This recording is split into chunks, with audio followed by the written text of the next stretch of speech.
Have you ever wondered what it would have felt like to wake up in a small Greek village more than 2,000 years ago? The first light of dawn stretches across the hills.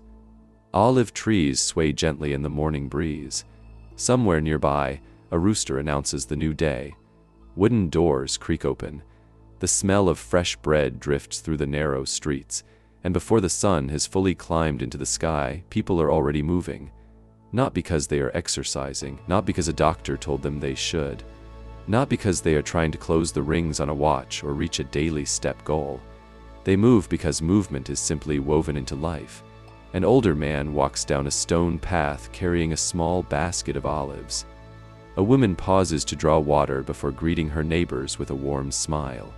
Children race through the village, laughing as their sandals tap against worn stones. Farmers head toward the fields, while merchants slowly prepare for another day in the marketplace. No one calls it fitness. It is simply living.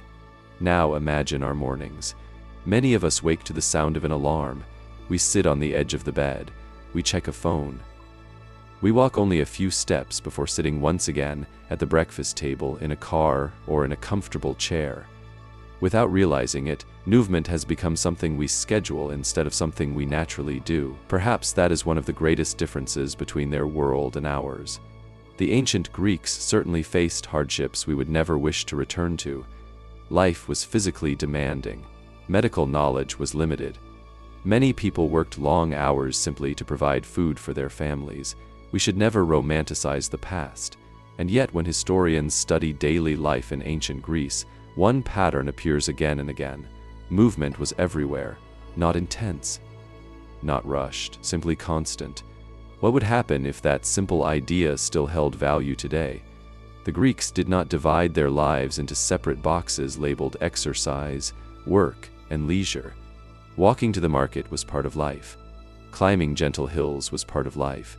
Carrying water, tending gardens, visiting neighbors, and gathering beneath shaded trees to talk were all part of life. Their bodies were shaped by countless small movements repeated every single day. Most people never realize how powerful those small moments can become. Modern research often reminds us that our bodies benefit from regular movement throughout the day, not only from occasional workouts. While today's science is far more advanced than anything the ancient Greeks understood, it points toward a surprisingly familiar conclusion. Our bodies were designed to move often, not perfectly, simply often. Imagine walking beside an elderly Greek villager as the morning unfolds. His pace is unhurried. He pauses to greet friends. He notices birds singing in the olive branches. He stops to admire the changing light across the distant mountains. Even his walk has purpose beyond reaching a destination. It connects him to his community. It connects him to nature. It connects him to the rhythm of another ordinary day. Perhaps that rhythm is something many of us quietly miss. There is one detail that many documentaries never mention. For the ancient Greeks, physical capability was closely connected to independence. Growing older did not necessarily mean withdrawing from daily life. Many older adults remained active participants within their families and communities for as long as their health allowed. Their contributions often came through experience, conversation, craftsmanship, teaching, or helping with everyday tasks rather than displays of physical strength. Movement helped make that participation possible, not because they chased youth, but because life continued to ask them to move. Close your eyes for just a moment. Picture a narrow stone road winding between whitewashed homes. Feel the warmth of the morning sun on your shoulders. Hear quiet conversations drifting through the village square. Now ask yourself one simple question. When was the last time you walked without feeling hurried? Not to burn calories, not to reach a destination. Simply to enjoy the experience of moving through the world. Sometimes the smallest habits are the ones we've forgotten first, and perhaps they are the easiest to welcome back. Tomorrow morning does not need to look like ancient Greece. You do not need sandals, olive groves, or marble temples. You only need a few quiet minutes. Open your front door, take a gentle walk. Notice the trees. Listen to the birds if they are there. Feel the morning air. Walk at a pace that allows you to observe instead of rushing. It may seem like a very small act, History suggests that small acts repeated over many years often shape extraordinary lives. In the next part of our journey, we'll discover one surprising habit that the ancient Greeks practiced almost every day, one that had nothing to do with exercise, that may help us think differently about movement after 60. Part 2, The Forgotten Habit. Imagine this. You are visiting the bustling city of Athens on a clear spring morning. The marketplace, known as the Agora, is already coming to life. Merchants arrange baskets of figs and olives.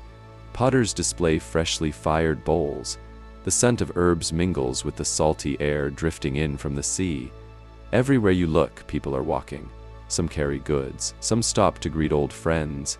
Others are deep in conversation, discussing politics, philosophy, or the latest news from nearby cities. To a modern visitor, one thing might seem surprisingly ordinary. Almost everyone has arrived on foot. For the ancient Greeks, walking was rarely considered exercise. It was simply the natural way to move through the world. That simple fact shaped nearly every part of daily life. A trip to the market meant a walk. Visiting family meant a walk. Attending a festival meant a walk. Even many of history's greatest thinkers explored ideas while walking. Here's something historians often overlook. Walking wasn't only a way to travel. It created opportunities to think, to observe, to meet people, to solve problems. Movement and conversation often happened together. The philosopher Aristotle became so well known for teaching while walking that his followers were later called the Peripatetics, a name connected to walking about while discussing ideas. Whether every lesson unfolded exactly as later stories describe is impossible to know. But the image itself tells us something meaningful. Learning did not always happen while sitting still. Neither did reflection. Most people never realize how different that is from modern life. Today, we often separate everything into compartments. Time to work, time to exercise, time to relax, time to socialize. The Greeks blended many of these activities together. A walk could also be a conversation. A conversation could become a lesson. A lesson could become a friendship. Movement wasn't another task on the calendar. It was the thread connecting daily life. Of course, our world is different. Many of us drive because distances are greater. Some live with health conditions that make walking more difficult. Others spend much of the day caring for grandchildren or working at a desk. The goal isn't to recreate ancient Greece. It is to ask whether one forgotten principle still deserves a place in our lives. What if walking became more than exercise again? What if it became part of how we thought, how we connected, how we slowed down? Perhaps the most valuable walks are not the longest ones. Perhaps they are the ones that leave us feeling more present than when we began. Tomorrow, instead of making one short trip by car, could you walk if it feels safe and comfortable? Or invite a friend for a gentle stroll instead of meeting only over coffee? One small choice may not seem important, but history reminds us that lives are often shaped by small choices repeated over many years. Lesson 1: strength was hidden inside ordinary life. This surprised even me after decades of studying history. When we picture ancient Greece, we often imagine powerful athletes competing in grand stadiums. But they represented only a tiny part of society. Most people were never Olympic competitors. They were farmers, craftsmen, fishermen, mothers, grandparents, shopkeepers. Their strength came from ordinary responsibilities. A farmer bent to tend vines. A shepherd climbed rocky hills. A craftswoman carried clay jars across the courtyard. None of these movements were designed as workouts, yet together they created bodies that were accustomed to bending, reaching, lifting, walking, and balancing throughout the day. There was no perfect exercise routine. There was simply life. Modern science reminds us that our muscles and joints benefit from being used regularly. Gentle, consistent movement can help support mobility as we grow older, especially when adapted to our own abilities and health needs. That doesn't mean everyone should begin lifting heavy objects or climbing steep hills. It means we might benefit from bringing more natural movement back into our daily routines. Instead of asking, "How can I exercise for 1 hour?" perhaps we could ask, "How can I move a little more during the next hour?" Maybe it's watering the garden. Maybe it's carrying groceries one lighter bag at a time. Maybe it's standing while talking on the telephone. Tiny movements, repeated often. Imagine the satisfaction an older Greek villager might have felt at sunset, not because he completed a workout, but because his day had been filled with purposeful activity. There is something deeply human about movement that serves a purpose beyond fitness. So let me leave you with a question.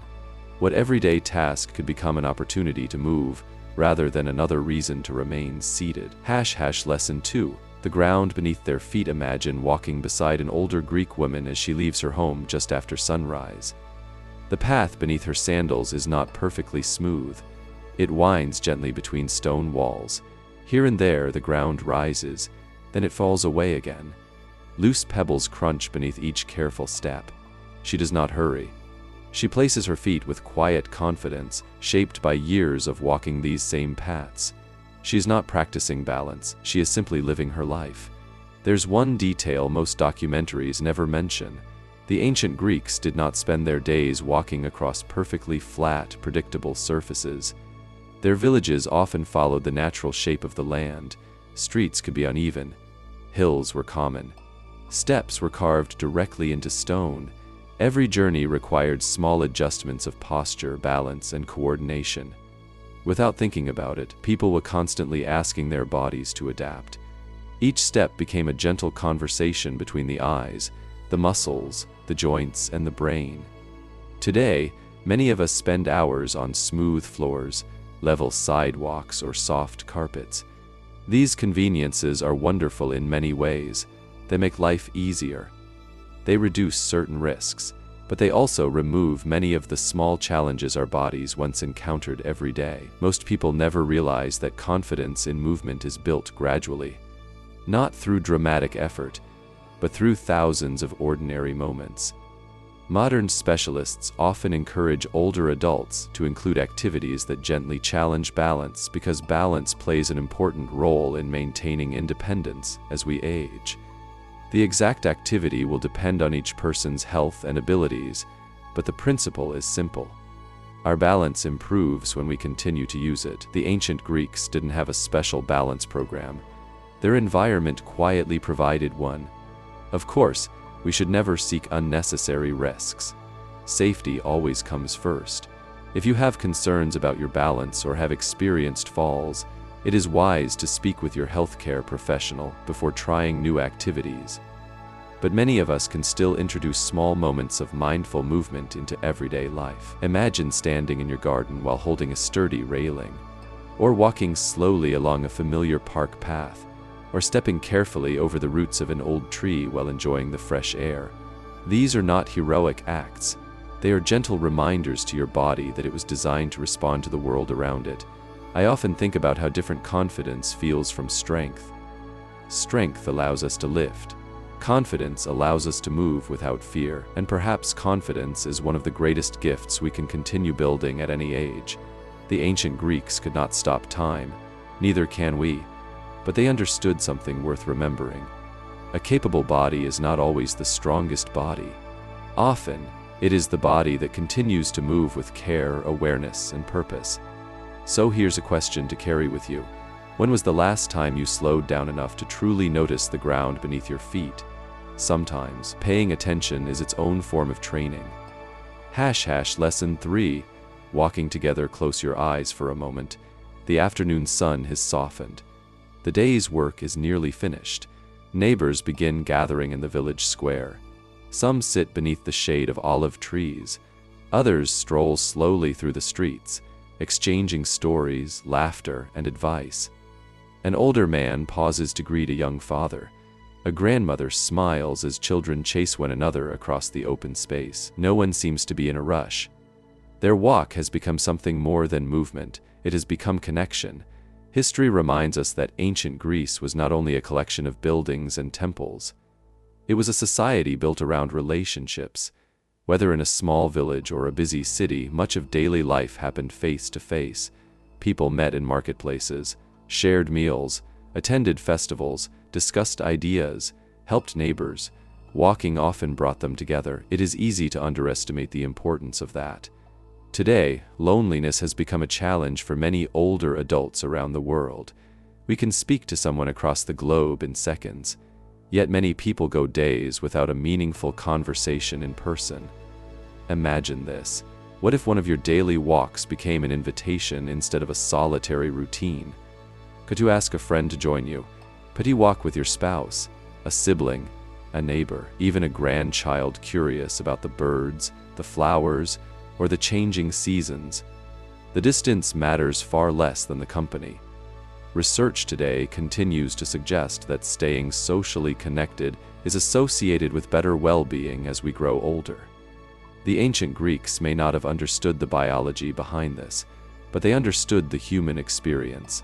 People flourish when they belong. Perhaps that is why a walk shared with another person often feels shorter than the same walk taken alone. Conversation has a remarkable way of carrying us forward. As you think about tomorrow, ask yourself one simple question. Who might enjoy walking beside you? Lesson 4: The wisdom of an unhurried pace. As the sun begins to set, the village grows quieter. The air cools. Long shadows stretch across the stone paths.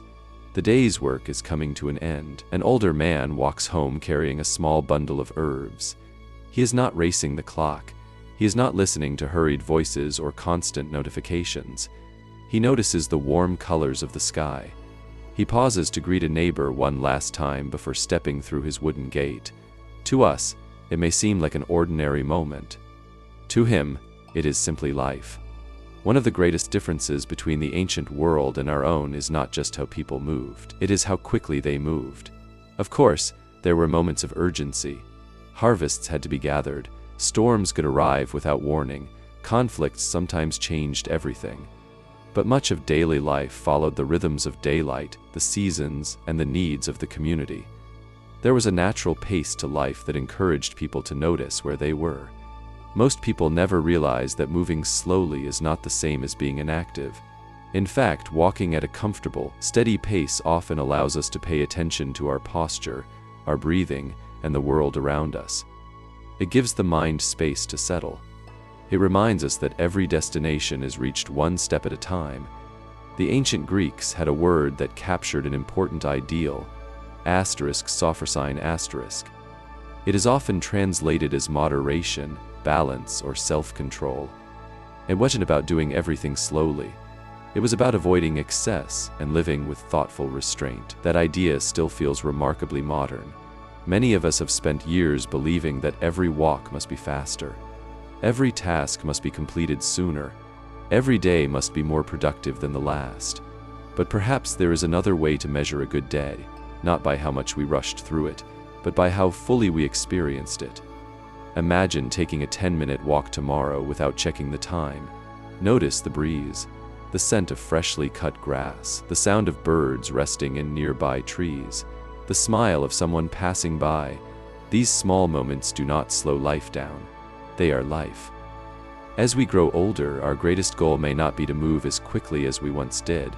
It may be to move with confidence, with gratitude, and with enough curiosity to keep exploring the world around us. That is a kind of strength no stopwatch can measure. So let me ask you one final question before we return to the present. If you walked just a little more slowly tomorrow, what might you finally notice? The return now. Let's return to where we began. The sun is rising once again over that small Greek village. The olive trees still sway gently in the breeze. The marketplace is beginning to fill. People step outside their homes, not because they have planned a workout, but because another ordinary day is waiting for them. History does not ask us to copy their lives, nor should it. We benefit from modern medicine, safer homes, better nutrition, and knowledge that previous generations could only imagine. But history does offer us something just as valuable: perspective. The ancient Greeks remind us that movement was never meant to be squeezed into a single hour of the day. It was woven into everyday living. They remind us that walking can be a conversation, that balance grows through regular use, that purpose gives movement meaning, and that growing older does not mean giving up on curiosity. You do not have to change your entire life tomorrow morning. You do not need expensive equipment. You do not need a perfect plan. Perhaps all you need is one small decision. Wake up a few minutes earlier. Step outside. Take a gentle walk. Notice your surroundings. Breathe deeply. Greet a neighbor if the opportunity comes. Let your body remember something it has known for thousands of years, because the path to healthy aging is rarely built from dramatic transformations.